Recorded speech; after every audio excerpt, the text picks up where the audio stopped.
개인적으로 좋아하는 단어 중에 하나가 정교함입니다. 이 단어 하나만으로 수많은 노력들이 요약이 돼 있다는 걸 알 수 있거든요. 목적을 달성하기 위해서 보이지 않는 부분까지 세심한 배려를 기울인다는 점이 대표적일 것 같고요. 단점이나 흠집을 찾기 어렵다는 점에서 누구에게나 잘 맞는 웰메이드라는 의미도 가지고 있습니다.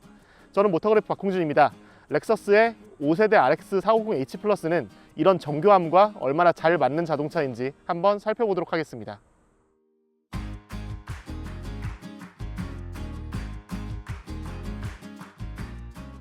사실 이 신형 RX의 디자인을 사진으로 봤을 때는 조금 갸우뚱했습니다. 기존의 RX와는 크게 달라진 게 없는 것 같았거든요.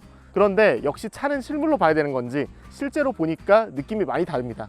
기존의 스핀들 그릴의 형상은 그대로 유지하고 있는데 이 윗부분이 상당히 툭 튀어나와 있는 형상이라서 조금 더 입체감을 살렸어요. 이 램프는 크게 3개의 광원으로 이루어져 있는데요. 이 각각의 광원 안에는 LED 모듈이 내장이 되어 있어서 다양한 빛을 쏠 수 있습니다. 단차나 조립 품질 자체에 대해서도 렉서스답게 상당히 만족스러운 편입니다.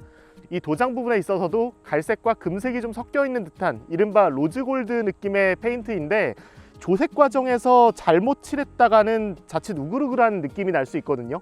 그런데 이 빛을 받는 정도에 따라 색조도 상당히 균일하고요. 다만 조금 아쉬운 부분이라면은 이 헤드램프 하단에 있는 에어벤트인데요. 이 부분이 가짜입니다. 막혀 있거든요.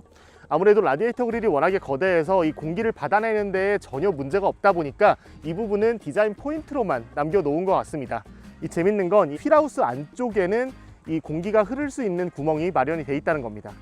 타이어는 앞뒤가 모두 같은 제품입니다. 브리지스톤 알렌자 올시즌 타이어가 적용이 되어 있고요. 사이즈는 23550R이고 21인치입니다. 이 타이어 자체가 스포티한 성격을 갖고 있는 타이어인데 RX 450H 플러스는 효율성을 강조한 플러그인 하이브리드 모델이거든요. 이 차와 타이어가 어떤 조합을 보여주는지는 잠시 후에 주행해서 자세하게 소개해 드리겠습니다.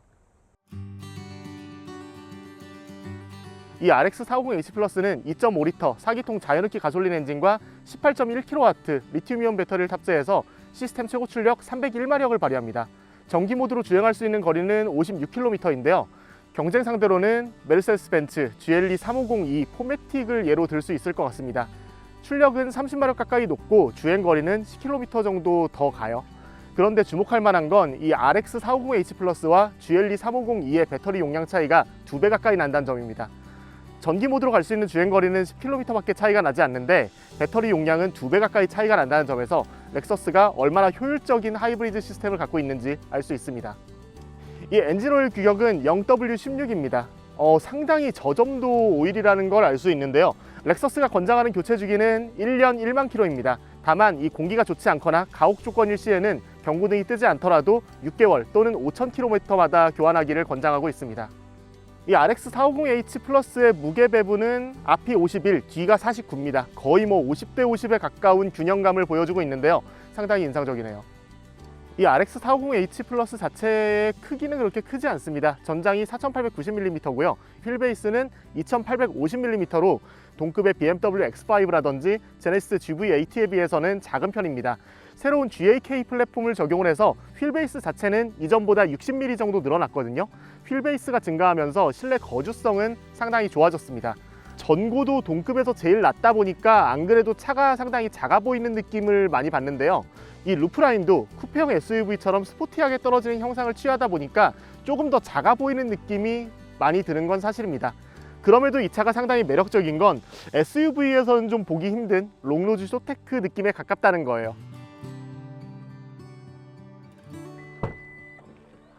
이 급의 다른 모델들과 마찬가지로 전동 트렁크고요. 트렁크 기본 용량은 611리터, 확장하면 1308리터까지 확장이 된다고 합니다. 폴딩을 하는 게 상당히 간편한데요. 폴딩을 할 때는 이 안에 마련되어 있는 버튼을 이용을 해서 원격으로 폴딩을 할 수 있습니다. 다만 단점이라면 트렁크가 접히는 속도가 상당히 느리다는 거예요. 내려가는 속도가 조금 느리다는 건 아쉬운 점인 것 같습니다. 네, 일단은 실내에 앉아봤습니다. 타면서부터 되게 인상적이었던 것 중 하나가 일반적인 도어 캐치 형태지만 안에 이 버튼이 내장되어 있어서 이 전자식으로 문이 열고 닫힌다는 거예요. 이렇게 문을 큰 힘을 들이지 않고 여닫을 수 있다 보니까 상당히 편리한 것 같습니다. 이 처음에 공개된 사진으로 봤을 때는 실내가 조금 밋밋하다는 느낌이 많이 들었었거든요. 이 거대한 14인치 디스플레이가 전부였다는 느낌이 들 정도로 조금은 밋밋한 느낌이었는데, 이 소재의 재질, 색깔, 이 디자인도 모두 다르다 보니까 상당히 보는 재미가 있는 것 같습니다. 사진에서 봤을 때 디스플레이 때문에 실망했다고 방금 말씀을 드렸는데, 반대로 이 차에서 인상적인 것 중 하나도 디스플레이입니다. 이 14인치 사이즈가 적용이 되어 있는데 화면 자체가 상당히 커서 쾌적성도 좋은 편이고요. 조작하기에 편리한 데다가 응답성도 제법 괜찮습니다. 무선 애플 카플레이나 무선 안드로이드 오토까지 지원을 해서 많은 사람들이 상당히 편리하게 사용할 수 있을 것 같습니다. 아까 말씀드린 이 정교함이라는 부분에 있어서는 인테리어에서도 상당히 잘 드러나는 것 같습니다. 특히나 소재가 상당히 괜찮은데요. 이 스티어링 휠을 감싸고 있는 가죽 자체가 잘 가공되어 있는 아주 부드러운 소재의 가죽이라 잡고 있을 때의 만족도가 상당히 좋습니다. 이 우드 그레인 같은 경우는 가죽과 비슷한 컬러를 매칭하면서도 이 질감을 그대로 표현을 해서 만지는 느낌도 상당히 좋습니다. 이 팔꿈치가 닿는 암레스트 같은 경우도 이 팔 아래 부분이 닿을 때의 촉감이 상당히 좋은데요. 시트 같은 경우에도 이 허리와 어깨, 허벅지 부분, 이 몸을 받쳐주는 부분은 스웨이드로 디자인을 해가지고 몸을 잘 받쳐주는 역할도 물론이거니와 다양한 소재를 활용했다는 점에서 보는 즐거움도 상당히 좋은 것 같습니다. 이 전동 시트는 기본적으로 최대한 8방향으로 조절할 수 있습니다. 이 앞뒤로 조절하는 거나 등받이 각도는 기본이고요. 이 방석 부분의 높이 조절이라든지 이 아래 레그 서포트 부분을 높이는 것도 가능합니다. 요추 받침 조절 기능도 포함이 되어 있어서 장거리 운전이 불편한 분들한테는 상당히 도움이 될 것 같아요. 스티어링 휠 같은 경우도 전동식으로 조절할 수 있는데요. 앞뒤로 나온 정도를 조절할 수 있고 위아래로 높낮이도 전동식으로 조정을 할 수 있습니다. 계기판은 디지털 클러스터로 구성이 되어 있는데요. 기존의 렉서스의 인터페이스와 거의 동일합니다. 시인성 자체는 좋은 편이지만 예전부터 보여져 왔던 디자인이기 때문에 신선하다는 느낌은 없다는 게 조금 아쉽습니다. 1열 시트 포지션 같은 경우는 SUV 치고는 상당히 낮은 편입니다. 아까 외관을 설명드릴 때 전고도 상당히 낮다고 말씀드렸었는데 실제로 앉았을 때의 포지션도 상당히 낮은 편이에요. 시트를 최대한 낮추고서 앞을 바라보더라도 보닛 끝부분이 어느 정도는 보이는 상황이라서 운전할 때 상당히 편할 것 같습니다. 운전석에서 쓸 수 있는 수납 공간도 상당히 많은 편입니다. 일단 이 도어 핸들 안쪽에 마련되어 있는 포켓도 있고요. 이 하단에도 포켓이 마련되어 있는데 물병 하나 정도는 충분히 거치할 수 있고 그 뒤에 작은 짐들도 어느 정도 넣을 수 있는 여유 공간이 있습니다. 센터 콘솔로 와보면은 스마트폰 같은 모바일 기기들을 놓기에 좋은 공간들이 상당히 많습니다. 지금 기본적으로 이 송풍구 바로 아래에 스마트폰을 얹어 놓을 수 있는 공간이 하나 있고요. 이 아래쪽으로 무선 충전 패드가 하나 또 있고 그 아래로도 스마트폰이나 키, 지갑 같은 걸 넣어 놓기에 좀 깊이감이 있는 공간이 또 하나 마련이 되어 있습니다. 앞 뒤쪽으로는 컵홀더 2개가 마련이 되어 있는데 이 컵홀더가 상당히 인상적인 건 이 오픈 형태로 구성되어 있어서 다양한 컵을 수납할 수 있다는 거고요. 컵홀더 자체에 높낮이 조절 기능도 있어서 큰 텀블러라든지 테이크아웃 컵을 넣기에도 상당히 편리할 것 같습니다. 이 센터 콘솔 같은 경우에는 열리는 방식이 상당히 재밌습니다. 앞으로 열 수는 없지만 오른쪽에서도 열 수 있고 이렇게 왼쪽으로도 열 수 있습니다. 운전석에서 이 정도까지 필요할까 싶을 정도로 충전을 할 수 있는 여건이 상당히 좋은 편입니다. 기본적으로 스마트폰 무선 충전 패드가 마련이 되어 있고요. 앞에 이제 2개의 C타입 포트, 아래에는 하나의 C타입 포트와 또 하나의 USB 포트가 마련이 되어 있습니다. 이와 별개로 옆에 12V 시가잭이 하나 더 마련되어 있어서 전자기기를 추가적으로 사용하기에도 좋을 것 같네요. 기본적인 인포테인먼트 시스템의 사용성은 상당히 좋은 편입니다. UI 디자인은 마치 안드로이드 스마트폰을 보는 것처럼 상당히 익숙하게 디자인되어 있어요. 무선 애플 카플레이랑 무선 안드로이드 오토도 이용을 할 수 있고 토요타가 LG U+와 협업을 해서 개발한 U+ 드라이브도 사용을 할 수 있는데요. 실시간 내비게이션은 물론이고 차량 데이터, 팟캐스트, 클로버 음성인식 시스템, 모바일 TV, 지니 스트리밍 서비스 이런 다양한 기능들을 LTE 통신으로 활용을 할 수 있습니다. 자동차의 디스플레이가 커지고 있고 점점 디지털화가 되면서 터치 비중이 많아지고 있고 그럼에도 많은 제조사들이 공조 버튼들은 대부분 물리 형태로 남겨두는 경우가 많은데요. 이 RX450H 플러스 같은 경우는 디스플레이 하단을 이 공조 조절 기능으로 상시 유지를 하고 있습니다. 다만 이 공조 부분과 미디어 부분의 인터페이스 디자인이 전반적으로 비슷하기 때문에 이 공조 부분이 한눈에 들어오지 않는 건 조금은 아쉽습니다.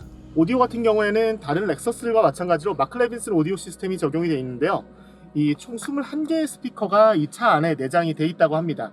지금 방금 이제 아무 음악이나 틀어서 한번 청음을 해봤는데 상당히 균형감 있는 사운드라고 할까요? 제가 귀가 그렇게 예민한 편은 아닙니다만 드럼 소리, 스네어 소리, 베이스 소리, 이 모든 사운드의 요소들이 하나하나 특출나게 어떤 부분이 도드라진다기보다는 각자 균형감 있게 따로따로 잘 들리는 게 상당히 인상적입니다. 네, 이제 2열에 앉아봤는데요. 2열 거주성도 인상적입니다. 지금 제 키가 181cm 정도 되는데 지금 이렇게 똑바로 앉고 앞좌석 시트 포지션을 저한테 맞춰 놓은 상태인데 그럼에도 레그룸이 상당히 여유 있습니다. 주먹 한 2개, 1개 반 정도가 남는 공간이 나오고요. 아래쪽으로 발을 뻗기에도 상당히 편리합니다. 2열의 실내 품질도 1열과 큰 차이가 없을 정도로 정말 만족스럽습니다. 특히나 이 가죽 소재의 질감도 상당히 부드럽고요. 촉감도 상당히 부드럽습니다. 뒷좌석 포지션은 편안한 안락의자에 앉아있는 것 같은 느낌이에요. 방석이 상당히 넉넉해서 허벅지를 받쳐주는 부분도 넓고 엉덩이가 안쪽으로 푹 파묻히다 보니까 이렇게 똑바로 앉으면은 정말 여느 고급 세단 못지않게 편안한 포지션이 연출이 됩니다. 이 등받이 각도 조절도 전동식으로 할 수 있다 보니까 내 포지션에 맞게 조절을 할 수 있는 것 같아요. 사실 전방 시야 자체가 엄청 좋은 건 아닙니다. 헤드레스트가 생각보다 크거든요. 이렇다 보니까 앞부분이 조금은 답답할 수도 있을 것 같은데 이 측면 유리 그리고 이 파노라믹 루프가 많은 부분을 상쇄시켜 주는 것 같습니다. 이 파노라믹 루프 같은 경우에는 운전석에서 시작해서 이 뒷좌석까지 오는데요. 모든 부분이 뻥 뚫려 있어서 개방감이 상당히 좋습니다. 측면 윈도우 같은 경우도 밖에서 볼 때는 상당히 좁아 보이는 느낌이었는데 직접 앉아보니까 이렇게 안쪽에 쪽창까지 마련이 되어 있어서 상당히 쾌적한 시야를 보여줍니다. 2열 수납 공간도 만족스러운 편인데요. 일단 이 도어 패널에 마련되어 있는 포켓은 운전석과 동일하게 구성되어 있습니다. 이 외에 시트백 포켓이 마련되어 있어서 얇은 태블릿 PC라든지 문서 같은 걸 넣어놓기 편리할 것 같고요. 이 암레스트를 열면 크기 자체가 크진 않지만 컵홀더도 마련이 되어 있고 안쪽으로 추가적인 수납 공간이 마련되어 있어서 상당히 유용하게 쓸 수 있을 것 같습니다.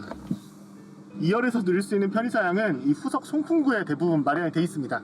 이 2개의 송풍구가 마련이 되어 있어서 개별적으로 풍향 조절을 할 수 있고요. 독립적으로 온도를 조절할 수 있다는 점도 차이입니다. 다만 풍량까지는 조절을 하지 못하는 것 같아요. 대신 이 열선 시트와 통풍 시트까지 마련이 되어 있다는 건 상당히 인상적인 점인 것 같습니다. 그 외에 양쪽으로 이 C타입 USB 포트가 마련이 되어 있다는 것도 상당히 반가운 옵션이네요. 네, 이제 도로로 올라와 봤습니다. 기본적으로 이 차의 주행 성능에 대해서 한번 알아보도록 할게요. 아까 말씀드렸듯이 2.5L 자유롭기 가솔린 엔진과 전기 모터 그리고 18.1kW 리튬이온 배터리팩이 결합돼서 시스템 최고 출력 306마력을 발휘를 하는 모델입니다. 300마력이란 출력이 덩치에 부족하다고 느끼실 수도 있겠지만 이 2.1톤에 육박하는 이 거구를 끌고 나가는데 300마력은 결코 부족한 게 아니죠. 핸들링 성능 같은 경우에는 지금 약간 굽어져 있는 인터체인지를 빠져나가는데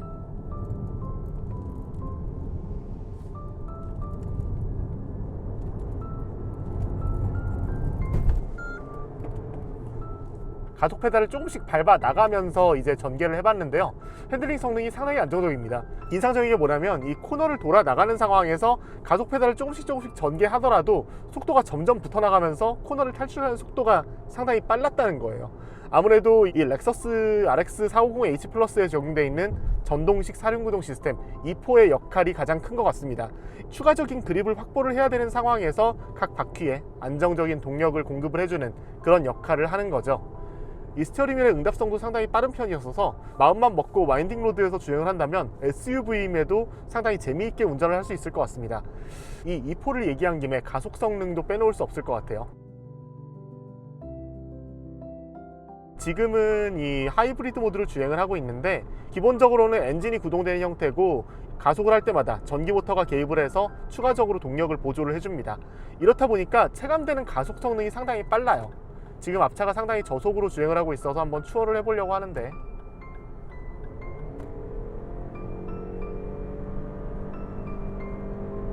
네, 생각보다 제가속을 하는 상황이 상당히 재밌어요. 제가속을 하는 상황에서는 엔진이 들어오는 게 조금 늦거든요. 조금 더 자세히 느껴보면 다릅니다. 앞에 뭔가가 한번 살짝 더 밀어줘요. 전기 모터가 먼저 개입하고 그 뒤에 엔진이 추가적인 동력을 발휘를 하는 거죠. 이렇다 보니까 가속 성능에 있어서 답답하다는 건 크게 느껴지지 않습니다. 실제로 저희가 제로백 테스트를 한번 해봤었는데 이 정지 상태에서 60km대까지 엔진으로만 구동이 되는 조건, 하이브리드 모드에서 구동되는 조건, 전기 모터만으로 구동되는 조건, 이 4가지 조건을 모두 따져본 결과 확실히 하이브리드 모드로 주행했을 때 가속 성능이 상당히 빨랐습니다. 이 정지 상태에서 100km 같은 경우도 마찬가지였어요. 엔진으로만 가속을 했을 때는 6.7초에서 6.8초, 거의 7초에 가까운 6초 후반대가 나왔었는데 하이브리드 모드로 가속을 했을 때, 그러니까 전기 모터의 도움을 받아서 가속했을 때는 6.3초, 베스트랩은 6.2초까지 나왔었던 것 같아요. 그 정도로 이 전기 모터가 상당히 큰 힘을 발휘를 해준다는 걸 알 수 있습니다. 이 플러그인 하이브리드다 보니까 전기만으로도 주행을 할 수 있는데요. 전기 모터만으로 가속을 했을 때 제로백은 11초가량이 나왔는데 이 전기 모터만으로 상당히 어마어마한 힘을 발휘를 해준다는 걸 알 수 있습니다. 사실 많은 분들이 이 하이브리드 특유의 CVT를 좋아하지 않으세요. 변속이 되는 듯한 느낌도 별로 안 느껴지고 가속을 할 때 이 RPM만 쭉 높아지다 보니까 이 부분이 상당히 일반적인 변속기에 비해서 이질적으로 느껴지는 거죠. 그런데 반면에 이 CVT가 감속을 했다가 재가속하는 상황에서는 상당히 이점이 있는 것 같습니다. 지금처럼 속도를 줄였다가 다시 재가속을 하는 상황에서도 즉각적으로 제출력이 나와서 상당히 효율적으로 반응을 합니다. 렉서스 하면은 또 승차감도 빼놓을 수 없겠죠. 전반적인 승차감은 상당히 컴포트한 느낌입니다. 아까 제가 타이어를 소개해 드릴 때 스포츠 타이어가 적용이 되어 있다고 말씀드렸잖아요. 아까 인터체인지를 빠져나갈 때 조금은 속도를 올려가면서 이 타이어에 조금은 무리가 갈 수 있는 코너링을 하면서 빠져나갔는데 스포츠 성향이 짙은 타이어다 보니까 뭐 어느 정도 만족스러웠던 부분이 있었습니다만 스포츠 타이어라 승차감에선 좀 불리하지 않을까 이런 생각도 들었었거든요. 그런데 뭐 이건 약간 제 오판이었습니다. 승차감도 상당히 괜찮아요. 서스펜션의 스트로크를 얘기를 할 때 이 방지턱을 넘었을 때의 느낌을 가장 흔히들 얘기를 하시죠. 실제로 이 RX450H 플러스 같은 경우엔 이 방지턱을 넘었을 때의 느낌도 상당히 깔끔합니다. 지금처럼 이렇게 범프 구간을 지날 때에도 충격이 처음에는 생각보다 크게 들어오는 느낌이긴 한데요. 이 느낌을 잘 상쇄해서 처리하는 솜씨가 아주 좋습니다. 운전자가 인지할 정도의 충격만 들어오고 그 뒤에 상쇄되는 과정이 상당히 신비롭다고 해야 될까요? 지금 아스팔트 포장은 돼 있습니다만 노면이 상당히 울렁울렁거리고 불규칙한 노면을 지나가고 있는데 이 구간을 지나는 과정에서도 뭐 진동이라든지 뭐 소음이 크게 발생하진 않는 것 같습니다. 로드 노이즈가 일반적인 컴포트 타이어보단 조금 더 크게 들려오는 것 같긴 합니다만 이게 그렇게 거슬리는 정도는 아니에요. 뭐 저만 그렇게 느끼는 게 아니라 실제로 소음을 측정하는 과정에서도 그랬습니다. 저희가 시속 60km, 70km 정도의 이 일상 주행 속도에서 소음을 측정을 해봤는데 어지간해선 60dB를 넘지 않더라고요.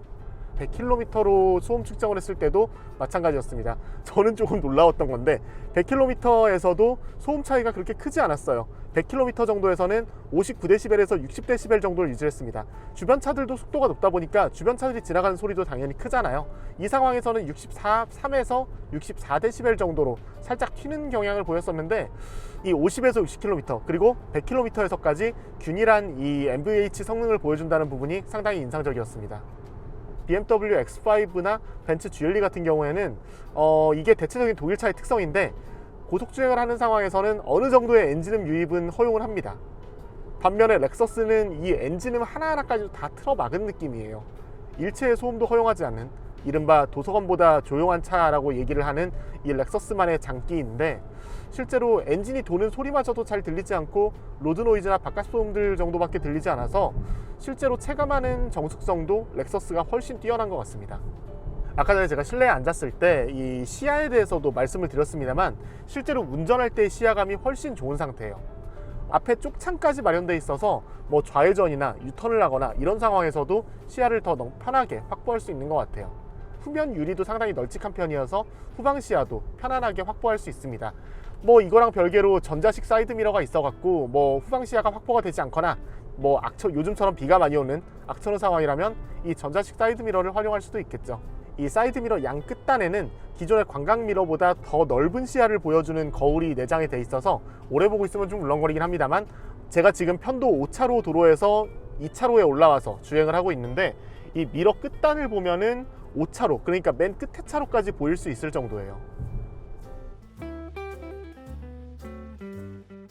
주행보조 시스템은 뭐 이제 동급에서 비교하는 게 의미가 없을 정도로 모든 브랜드가 풍부해졌고요. 렉서스 같은 경우도 상당히 풍부한 주행보조 시스템을 갖고 있습니다.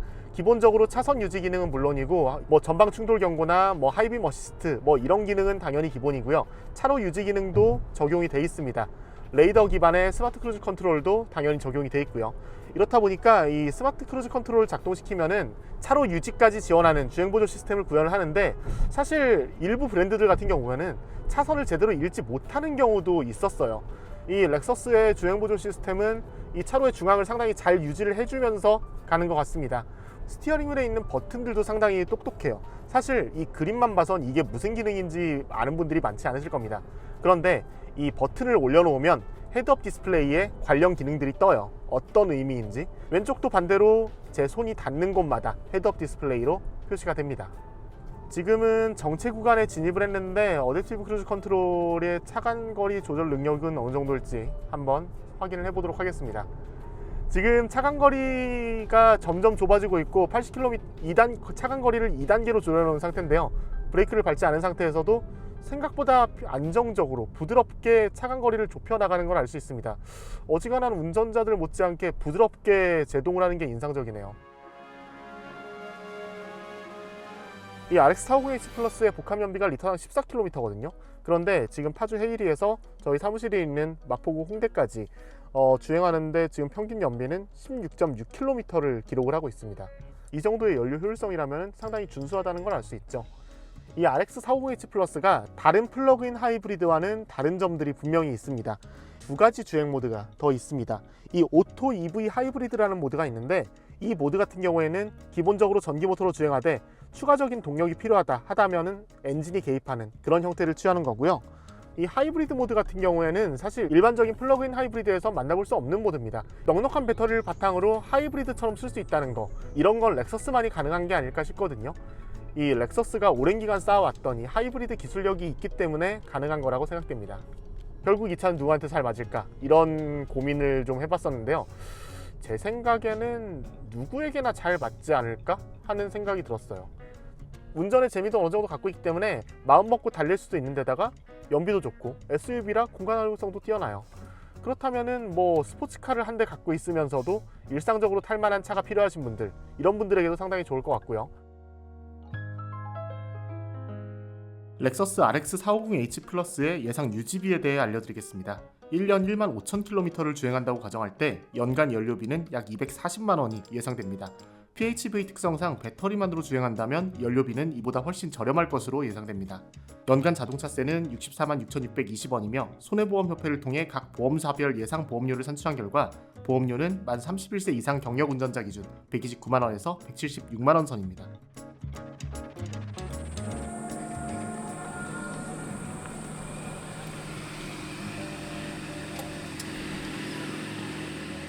이 렉서스 RX450H 플러스는 보이지 않는 곳까지 배려한 세심함, 그리고 꼼꼼하게 만들어진 인테리어, 누구나 쉽게 이용할 수 있는 플러그인 하이브리드 시스템, 이런 부분들을 모두 갖춘 아주 정교하게 만들어진 자동차였습니다. 이 정교함을 가치로 내세우고 있는 RX450H가 시장에서 어떤 반응을 일으킬지 한번 살펴보시죠. 전 지금까지 모터그래프 박kun준이었습니다.